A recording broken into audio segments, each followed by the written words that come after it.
Hello friends, आप सभी का बहुत बहुत स्वागत है।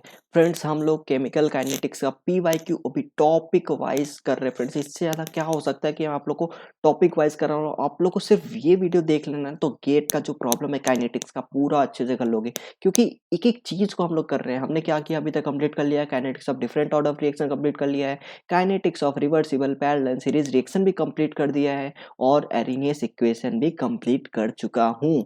तो फ्रेंड्स, आज हम पढ़ेंगे प्रॉब्लम जो कि collision theory, activated complex theory and theory of unimolecular reaction पे पूछा गया है कि 2000 से लेके 2020 का जितने भी प्रॉब्लम होंगे, हालांकि एक दो अगर छूट भी गए तो फ्रेंड्स आप कमेंट बॉक्स में उसको पूछोगे। अगर कोई छूट गया है तो आप बताओगे तो मैं उसको भी सॉल्व करा दूंगा। ठीक है नाउ, ये आज का हमारा वीडियो है। नाउ, केमिकल काइनेटिक्स आज हम प्रॉब्लम सॉल्व करेंगे collision theory, activated complex theory and theory of unimolecular reactions, जो कि बहुत ही ज्यादा, आप समझते हो, बहुत ही ज्यादा इंपॉर्टेंट। आपको फॉर्मूला डिट्टो याद होने चाहिए। जो जो मैं फॉर्मूला आपको बताऊंगा उसको डिट्टो याद कर लो। डायरेक्ट प्रॉब्लम आते हैं, डायरेक्ट आते हैं।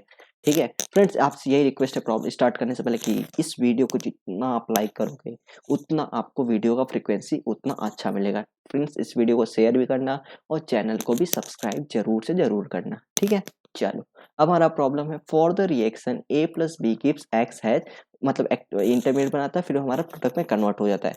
एक्टिवेशन हमें दिया ई बराबर 20 किलो जूल पर मोल और टेम्परेचर दिया 300 केल्विन। क्या पूछा था? Enthalpy change for the formation of the activated complex. ये इंपॉर्टेंट है कि कौन सा पूछा है। एक्टिवेटेड कॉम्प्लेक्स थियरी का प्रॉब्लम हमारा from the reactant in kilo joule per mole. हमें डेल्टा एच पूछा है किलो जूल पर मोल में। बहुत सिंपल सा है, लेकिन इसके पहले जो आपको फॉर्मूला बताऊंगा उसको मैं थोड़ा सा पीछे ले जाऊंगा, क्योंकि आपको ये भी पता होना चाहिए कि यहाँ पे क्या है। ठीक है, समझो ध्यान से। Delta H hash, activated complex का जो एंथैल्पी चेंज होता है वो बराबर होता है डेल्टा ई हैज। ठीक है, ये आपका एक्टिवेशन एनर्जी है जो कि एक्साइटेड स्टेट कॉम्प्लेक्स वाला है। ठीक है, एक्टिवेटेड कॉम्प्लेक्स एक्टिवेशन एनर्जी है। और प्लस आर टी, प्लस क्या होता है? Delta N G R T. Delta N क्या आपका डिफरेंस होता है, कितना चेंज हो रहा है यहाँ पे प्रोडक्ट माइनस रिएक्टर में, कितना नंबर ऑफ मोल्स चेंज हो रहे हैं, वो हमारा डेल्टा एन होता है, जो कि गैसीय स्टेट में होता है इनटू आरटी। इतना समझा? अब फ्रेंड्स, आप जो यहाँ पे एक्टिवेशन एनर्जी ये दिया ना, आप यहाँ पे डायरेक्ट पुट मत कर देना। इसके लिए मैं बोल रहा हूँ, इसको डायरेक्ट पुट मत कर देना। ये आपका नॉर्मल एक्टिवेशन एनर्जी जो कि एरिनेस वाला है, जो कि होता है के बराबर ए ई के पावर माइनस ई अपॉन आर टी। ध्यान से सुनना फ्रेंड्स, यहाँ पे जो ये है आपका ये वाला दिया है, बट हमें तो यहाँ पे ये हैज है, तो हम डायरेक्ट पुट नहीं करेंगे, हम इसको डेल्टा ये हैज को कन्वर्ट करेंगे इस वाले फॉर्म में। कैसे कन्वर्ट करना, वीडियो देखो आपको खुद पता चल जाएगा। आपको इसको सिंपल सा रीअरेंज करना है। Delta H hash minus delta N G, मतलब जी मतलब गैस का है। ठीक है, N G into R T equal to delta E hash. अब मैं आपको बताने वाला डेल्टा ई हैज क्या होता है। डिट्टो मैं आपको जो लास्ट का फॉर्मूला लिखवाऊंगा उसको याद ही कर लेना है आपको। ठीक है, बहुत सिंपल सा फॉर्मूला रहता है वैसे, इंटू आर टी। और यहाँ पे डेल्टा ई हैज, अब आपका आ गया, ई हैज बराबर होता है फ्रेंड्स नॉर्मल जो एक्टिवेशन एनर्जी होता है एरिनेस का, वो माइनस माइनस माइनस, बहुत important, minus into R T. ठीक है, चलो। अब हमें सिंपल सा रीअरेंज करके डेल्टा एच एच निकाल लेना है। Delta H H equal to हमें ई ए और यहाँ पे माइनस आर टी। हम ये जो माइनस है इसको इस साइड लाएंगे तो यहाँ पे हो जाएगा प्लस डेल्टा एन गैसियस का इंटू आर टी। जी मतलब गैसियस। ठीक है, अब सिंपल से हम क्या करेंगे, आर टी को कॉमन लेंगे। क्या लेंगे यहाँ पे? आर टी को कॉमन लेंगे तो यहाँ पे क्या बचेगा? यहाँ पे अगर आर टी को कॉमन लेंगे तो यहाँ पे क्या बचेगा? Minus one plus delta N G. मतलब इस तरह से हम लिख लेंगे यहाँ पे delta N G minus one. ठीक है, ये हमारा बचेगा। मतलब आपका जो फॉर्मूला ये बहुत ही ज्यादा इंपॉर्टेंट है। डेल्टा एच बराबर ये जो आपका एक्टिवेशन एनर्जी नॉर्मल एरिनेस वाला है, ये plus R T delta N G hash minus one. पूरा आना चाहिए, आपको याद होना चाहिए। ठीक है, सिंपल सा कुछ भी नहीं है फ्रेंड्स। यहाँ पे एक्टिवेशन एनर्जी आपको पता है प्लस डेल्टा एन जी करते हैं, delta N G minus one करना, बाकी कुछ भी नहीं करना। ठीक है, चलो।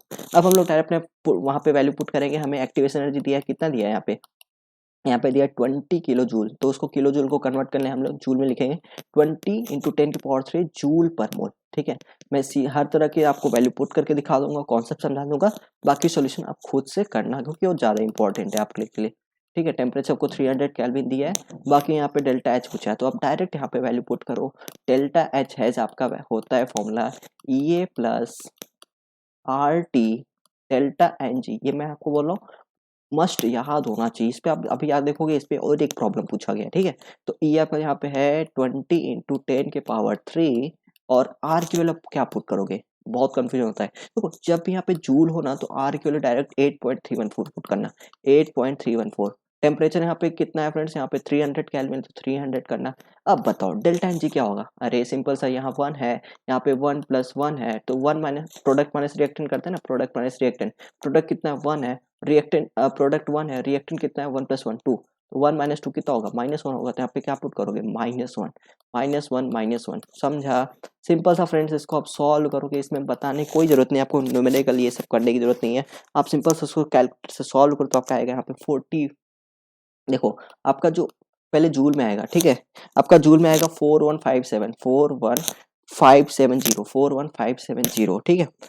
एक मिनट, यहाँ पे ये नहीं, यहाँ पे मैं कट करता हूँ, ठीक है। यहाँ पे आपको बताता हूँ क्या इसका आंसर, क्योंकि इस कैलकुलेशन नॉर्मल कैलकुलेशन आपको यहाँ पे करना है। ये इसको क्या हो गया, चलो देखो यहाँ पे जो आपका आंसर आएगा ये आएगा 15011 150.116। आपका किस में आ गया, जूल में आ गया, जूल पर मोल में आ गया, ठीक है, जूल पर मोल में आ गया। अब इसको किलो जूल में कन्वर्ट करना, डिवाइड बाई 1000 कर दोगे तो आपका आएगा 15.011 आएगा, जो कि आपका ऑप्शन जो मैच हो रहा है यहाँ पे ऑप्शन भी आपका मैच हो रहा है। फ्रेंड्स इस तरह से अब मैं आपको प्रिफर करूंगा ये फॉर्मूला याद करने को, मैं इस पर प्रेशराइज भी करूंगा आप लोग को कि delta H hash activated complex का पूछा एंथैल्पी, तो delta H hash equal to EA + RT, delta NG hash -1, ये आपको याद होना चाहिए, ठीक है। चलो नेक्स्ट प्रॉब्लम पे चलते हैं, जो कि गेट 2012 में पूछा गया है। यहाँ पे consider the reaction H2 + C2H4 alkene gives C2H6, ठीक है।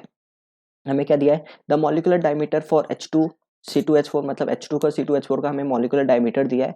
The pre exponential factor in the rate constant calculated using collision theory, collision theory से सॉल्व करना है in metre cube per mole पर सेकंड, ठीक है। इसमें सॉल्व करना है हमें, इफ इज अप्रोक्सीमेटली, हमें देखो यहाँ पे वैल्यू दे दिया है √ओवर में 8 kBT/μ इंटू Na का वैल्यू हमें यहाँ पे दे दिया है। तो वेयर द सिंबल है, हमें क्या पूछा है, प्री एक्सपोनेंशियल फैक्टर पूछा है फ्रेंड्स, क्या पूछा है, प्री एक्सपोनेंशियल फैक्टर। तो आपको सिंपल सा ना फॉर्मूला याद होना चाहिए, फॉर्मूला अगर याद होता है तो आप आराम से इसको कर लोगे। चलो आपको डायरेक्ट मैं इसका फॉर्मूला बताता हूँ, क्योंकि फॉर्मूला याद आपको डायरेक्ट होना चाहिए, फॉर्मूले पे ही आता है आपका आंसर, ठीक है।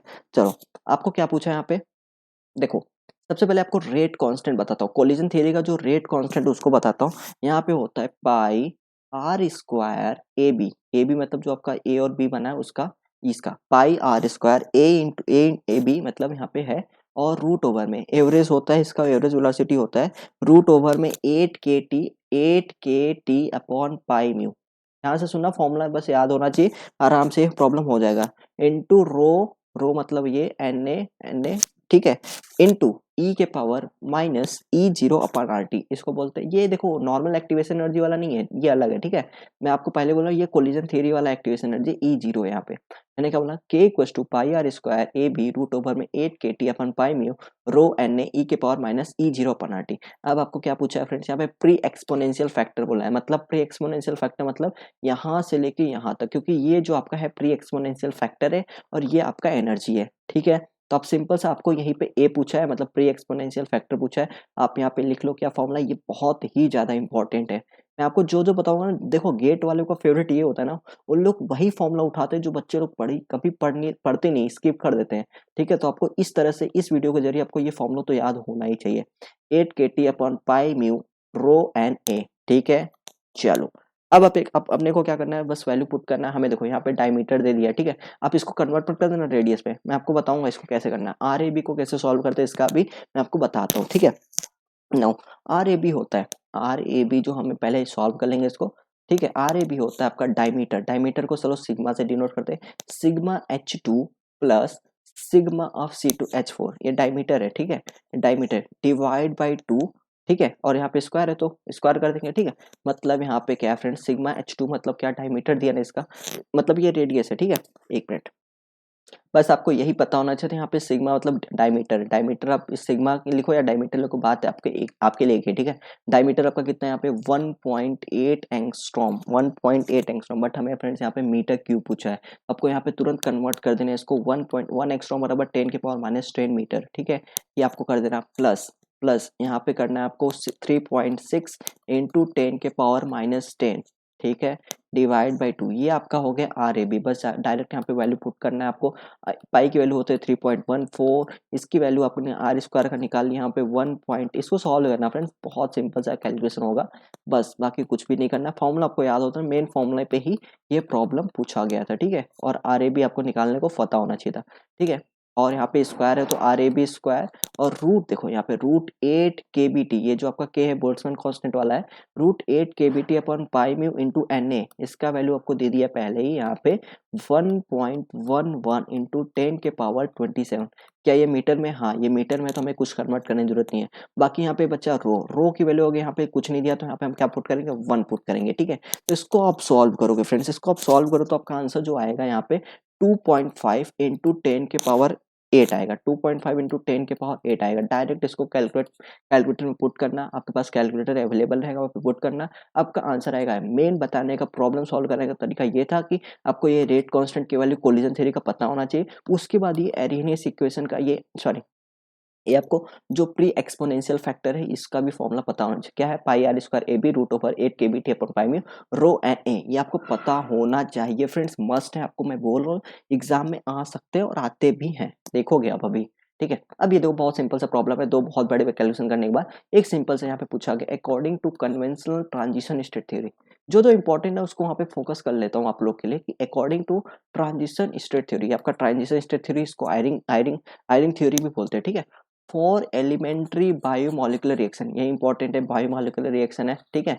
The molar entropy delta S S क्या होगा? देखो फॉर्मूला से आप चाहोगे बहुत कुछ होगा, बट मैं आपको बताऊं क्या बोला है कि यहाँ पे एलिमेंट्री बायोमोलिकुलर रिएक्शन बोला है ना, तो ए प्लस बी होगा, ठीक है। या क्या बनेगा? एक्टिवेटेड कॉम्प्लेक्स बनेगा, फिर हमारा प्रोडक्ट में कन्वर्ट हो जाएगा। अब मुझे बताओ, यहाँ पे ना एंट्रोपी के बारे में पूछ रहा है कि पॉजिटिव होगा, जीरो होगा, निगेटिव क्या होगा। सिंपल सा ये बताओ, एंट्रोपी क्या होता है? एंट्रोपी होता है हमारा degree of randomness, degree of randomness, जितना ज्यादा रैंडमनेस होगा उतना हमारा एंट्रोपी ज्यादा होगा।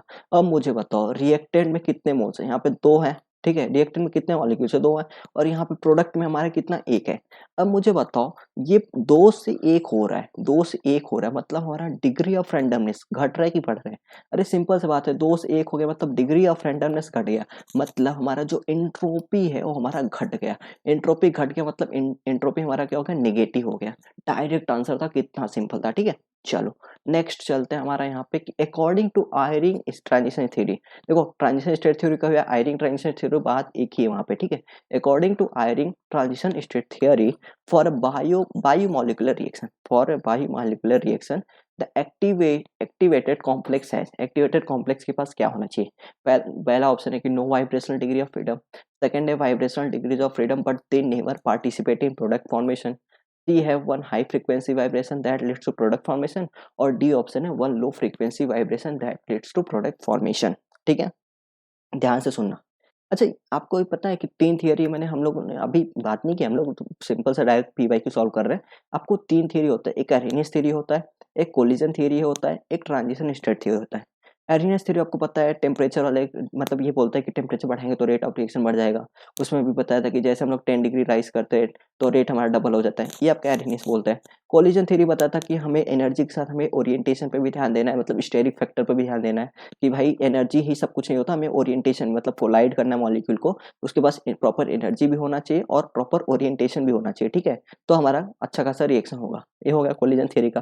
देखो यहाँ पे सिर्फ ट्रांसलेशन थियरी, ट्रांसलेशन मोशन की बात कर रहा था, ये सिर्फ कोलिजन करना है, ठीक है। बट अब जब ट्रांजिशन स्टेट थियरी पढ़ते हो, इसमें क्या होता है, इसमें वो डायरेक्ट बोलता है कि हमारा ट्रांसलेशन मोशन के साथ साथ हमारा वाइब्रेशनल मोशन भी वहां पे पार्टिसिपेट करता है। मतलब मैं आपको बता दूं, आयरिंग स्टेट थ्योरी क्या करता है, it was assume that not only transition motion but vibration motion of reacting molecule also contribute in the activation process।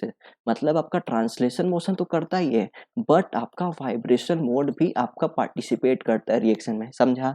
तो इस तरह से आपने आयरिंग स्टेट थ्योरी ये पता होगा, तो आपको यहाँ पे लिखा है नो वाइब्रेशन, तो ये तो आपका ऑप्शन गलत हो गया क्योंकि वाइब्रेशन डिग्री ऑफ फ्रीडम तो पार्टिसिपेट करता है। अब यहाँ पे ऑप्शन भी क्या है, vibration degree of freedom but they never, भाई पार्टिसिपेट करता है, तो ये भी ऑप्शन गलत हो गया। अब आपको यहाँ पे ऑप्शन डी और ऑप्शन डी में, ऑप्शन सी और ऑप्शन डी में कंफ्यूजन होगा, ठीक है, कि कौन सा होना चाहिए।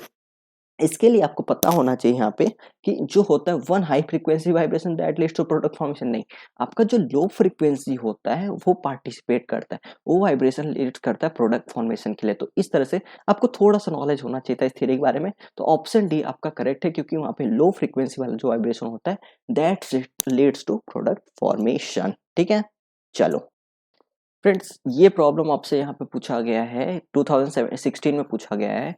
For an elementary bimolecular gas phase reaction, activation energy is 5.5 kilo joule per mole, enthalpy of activation in kilo joule per mole. Ditto देखो, आपको मैंने प्रॉब्लम करवाया था अभी अभी ये प्रॉब्लम देखना है। सबसे पहला प्रॉब्लम हमारा यही था। यहाँ पे देखो इंथैल्पी ऑफ फॉर्मेशन पूछा 2004 में, डायरेक्ट देखो वैसे ही प्रॉब्लम पूछा है। मैं आपको बता रहा हूँ ना, ये फॉर्मूला आपको याद ही करना है। क्या मैंने फॉर्मूला बताया था आपको? डेल्टा एच हैज, यहाँ पे देखो क्या बोला, elementary bimolecular gas phase reaction, activation energy is इतना, इंथैल्पी ऑफ एक्टिवेशन कितना होगा। आपको डायरेक्ट फॉर्मूला पता होना चाहिए। यहाँ पे डेल्टा एच हैज बराबर ई ए प्लस, यहाँ पे क्या बताया था मैंने, यहाँ पे क्या बताया था, delta N G hash minus 1 into R T. ये फॉर्मूला याद होना चाहिए। सिंपल से आपको क्या करना है, वैल्यू पुट करना है। यहाँ पे 5 एक्टिवेशन एनर्जी कितना है, 5.5 किलो जूल में है, तो इसको जूल में लिख लो 10⁻³ प्लस यहाँ पे फ्रेंड्स डेल्टा बाई मालिकुलर, मतलब बाई मालिकुलर सिंपल सा है कि ए प्लस बी आपका एक्टिवेटेड कॉम्प्लेक्स बनाएगा, उसके बाद कन्वर्ट हो जाएगा पी में, मतलब डेल्टा एन जी आपका गैसियस प्रोडक्ट आएगा। यहाँ पे 1 है, यहाँ पे 2 है, तो 1 - 2, यहाँ पे -1 आएगा, -1 आएगा। ठीक है, तो यहाँ पे पुट करोगे -1 इंटू आर की वैल्यू आप क्या पुट करोगे, यहाँ पे जूल में पूछा है तो जूल में हमेशा मैंने आपको बताया 8.314। टेम्परेचर आपको यहाँ पे दिया है 300 केल्विन, बस आपको सॉल्व कर देना है। यहाँ पे सब कुछ सेट है, सब कुछ सेट है। आपको सॉल्व करोगे इसका आपको आंसर आएगा, जूल में आएगा 511.6 आपको जूल पर मोल में दिखेगा। बट आपको आंसर में किसके पूछा है, आपको आंसर में, अच्छा जूल में ही पूछा है, तो जूल में ही पूछा है, सॉरी यहाँ पे किलो जूल में पूछा है। यहाँ पे आपको किलो जूल कहाँ गया है मेरा, यहाँ देखो किलो जूल में पूछा है फ्रेंड्स, यहाँ पे किलो जूल में पूछा है। यही आपको छोटी छोटी जो बातें ना, ये ध्यान से रखना है। ठीक है, आपको गलत नहीं करना है कि आपने आंसर इतना अच्छा निकाला बट आपका आंसर गलत हो गया। यहाँ पे किलो जूल पर मोल पूछा है, तो क्या करोगे सर, 0.51 डिवाइड बाई 1000 करोगे तो आपका आएगा 0.51, जो कि किलो जूल पर मोल में आ गया। फ्रेंड्स एक एक चीज को समझो। पहले आपने इस प्रॉब्लम में क्या सीखा, ये फॉर्मूला आपको याद होना चाहिए। अगर ये फॉर्मूला याद है तो आपको डायरेक्ट मार्क्स देने वाला है। इसके बाद आपको क्या पूछा है, किस फॉर्म में पूछा है, ये भी आप मैटर करता है। तो आपको यहाँ पे किलो जूल में पूछा है तो आपको 0.51 आंसर हो जाएगा। तो फ्रेंड्स इस मतलब वीडियो का सबसे लास्ट प्रॉब्लम ये रहा, फॉर अ बाई मॉलिक्यूल। देखो बाई मॉलिक्यूलर गैस पे बहुत प्रॉब्लम पूछा है। ठीक है, यहाँ पे क्या है हमारा, for a by molecular gas reaction P plus Q gives R, the pre exponential factor हमें दे दिया 1 × 10⁻13 decimetre cube per mole per second. The standard entropy of activation, अब हमें क्या पूछा है, स्टैंडर्ड एंट्रोपी पूछा है of activation at 25 degree Celsius. किस में पूछा है, ये भी आप देख लो, जूल पर केल्विन पर मोल में पूछा गया है। सिंपल सा जो वैल्यू हमें दिया है हमें पहले तो फॉर्मूला याद होना चाहिए। कभी देखो पूरा बहुत रिसेंट प्रॉब्लम है ये 2019 में, मतलब मैं आपको बता रहा हूँ सिंपल आपको फॉर्मूला याद होगा, आप डायरेक्ट कर लोगे। मैं जो जो फॉर्मूला यहाँ पे बताऊँ आपको डिट्टो देखो रिपीट भी हो रहा है, तो आप उसको फॉर्मूला को याद करना। देखो प्री एक्सपोनेंशियल फैक्टर का आपको पता आंसर बता, डायरेक्ट फॉर्मूला बता दूं, होता है के बी मतलब Boltzmann constant into temperature upon H, के B T upon H, E के पावर, यहाँ पे क्या होगा, ई के पावर यहाँ पे 1 minus delta N G, 1 minus delta N G, ध्यान से समझना, A equals to K B T upon H, E के power 1 minus delta N G plus delta S upon R. यही आपसे एंट्रोपी पूछा है। यहाँ पे जो एंट्रोपी है डेल्टा एस, यही आपसे यहाँ पे पूछा है क्या होगा। हमें सब कुछ वैल्यू दे दिया है, सिंपल से वैल्यू पुट करना। फ्रेंड्स बहुत ही ज्यादा इंपॉर्टेंट है, आपको फॉर्मूला याद होना चाहिए। मैं आपको बार बार बोल रहा हूँ कि जो जो मैं फॉर्मूला बताऊँ यहाँ पे वीडियो में, कंप्लीट अगर वीडियो देख रहे हो आप, मुझे हमेशा अगर मुझे मेरे वीडियो को फॉलो कर रहे हो तो मैं आपको जो जो बता रहा हूँ वो जरूर करना। ठीक है, यहाँ पे आपको फॉर्मूला याद होना चाहिए। नो, सिंपल सा ए की वैल्यू आपको क्या करना है, यहाँ पे 1 × 10⁻13, 1 × 10⁻13। यहाँ पे किस में पूछा है आपको, जूल पर केल्विन पर मोल, तो ये डायरेक्ट वैसे कर लो। यहाँ पे केबी की वैल्यू आपका क्या होता है, 1.38, जूल में होता है 1.38 इंटू 10⁻23 इंटू 10⁻23 होता है। ठीक है, टेम्परेचर आपको दिया है यहाँ पे, टेम्परेचर आपका 25 डिग्री सेल्सियस, 25 डिग्री सेल्सियस को केल्विन में बदलोगे तो 25 + 273 ये आपका आएगा 5 + 3 298 केल्विन आ जाएगा। तो यहाँ पे आप क्या पुट करोगे, केल्विन में ध्यान रखना, आपको जो टेम्परेचर पुट करना है यहाँ पे 298 केल्विन वाला रखना है, इनटू एच की वैल्यू यहाँ पे देखो वैसे दिया भी है, यहाँ पे शायद 6.62 इंटू 10⁻²4, ये सब वैल्यू आपको यहाँ पे वैसे दिया भी थी, ठीक है। नहीं दिया तो ये सब कॉमन चीजें हैं, आपको पता होना चाहिए। जूल सेकेंड में होता है, यूनिट आप देख लेना, ठीक है। और वैसे यूनिट साथ में ले चलना तो आपको बहुत बेटर होता है। 1 माइनस, अब बताओ मैं डेल्टा एन जी क्या रखना है, डेल्टा एन जी आप पुट करोगे। डेल्टा एन जी क्या है, बायो मॉलिक्यूल, मैंने कितनी बार बोल दिया यहाँ पे कि ए प्लस बी गिव्स एज, और यहाँ पे गिव्स प्रोडक्ट, तो डेल्टा एन जी क्या आता है 1, यहाँ पे 2, तो 1 - 2, 1 - 2 कितना होगा -1, तो डेल्टा एन जी यहाँ पे पुट करो तो -1, और यहाँ पे plus delta S upon R, ठीक है। आप इसको सॉल्व करोगे, वैल्यू को एक साथ ले जाओगे, तो यहाँ पे लास्ट में आपका आएगा, यहाँ पे मैं आपको बता देता हूँ, 1 माइनस यहाँ पे -1, ठीक है, plus delta S upon R, ठीक है। इसको आप करना इक्वल टू, ये सब सॉल्व करने के बाद आपका आएगा 1.60। आप देखना आपका कैलकुलेशन सही है कि नहीं, यहाँ तक पहुँच जा रहे हो कि नहीं पहुँच जा रहे हो, ठीक है। इसको सॉल्व करने बस आपको क्या लेना है, यहाँ पे मैं आपको बताऊंगा, एल एन लेना है, एल एन, दोनों साइड एल एन लेना है। तो यहाँ पे क्या हो जाएगा, एल एन लोगे तो एल एन ई के पावर जो होता है यहाँ पे डायरेक्ट लिख लोगे 1, यहाँ पे -1 मतलब +1, और यहाँ पे डेल्टा एस अपॉन आर, ठीक है। और यहाँ पे क्या हो जाएगा, एल एन 1.60। सिंपल सब कैलकुलेशन पार्ट है, बाकी कुछ भी नहीं है। इससे आप सॉल्व करोगे, मैं आपको जो इंपॉर्टेंट बात है यहाँ पे मैंने आपको बता दिया। डेल्टा एस की वैल्यू अगर आप पुट करोगे, सब कुछ सॉल्व करोगे, तो आपका जो आंसर आएगा, देखो जूल पर केल्विन पूछा है तो आपका आंसर जो आएगा -12.72 आएगा, -12.72 यहाँ पे जूल पर केल्विन पर मोल आएगा, जूल पर केल्विन पर मोल में आएगा। तो फ्रेंड्स आपका डेल्टा एस देखो माइनस में आ रहा है, तो डायरेक्ट आप यहाँ पे माइनस में लिख सकते हो, -12.72, ठीक है। तो ऐसा घबराने का नहीं कि माइनस आ गया कोई दिक्कत हो जाएगा, नहीं बिल्कुल नहीं, माइनस आया तो माइनस ही लिखना पड़ेगा वहाँ पे। तो फ्रेंड्स इस तरह से हमारा सब वीडियो, मतलब collision theory, activated complex theory और ये सब यूनिमॉलिक्यूलर रिएक्शन में जो भी प्रॉब्लम पूछे थे हमने कंप्लीट आपको करवा दिया है, आपको फॉर्मूला भी बता दिया है कि फॉर्मूला ये सब जो भी मैंने आपको बताया सबको याद होना चाहिए आपको। तो फ्रेंड्स आई होप आपको ये वीडियो अच्छा लगा होगा। तो हम लोग मिलते हैं नेक्स्ट वीडियो में, नेक्स्ट पार्ट में कुछ नए प्रॉब्लम के साथ। तब तक के लिए थैंक यू सो मच।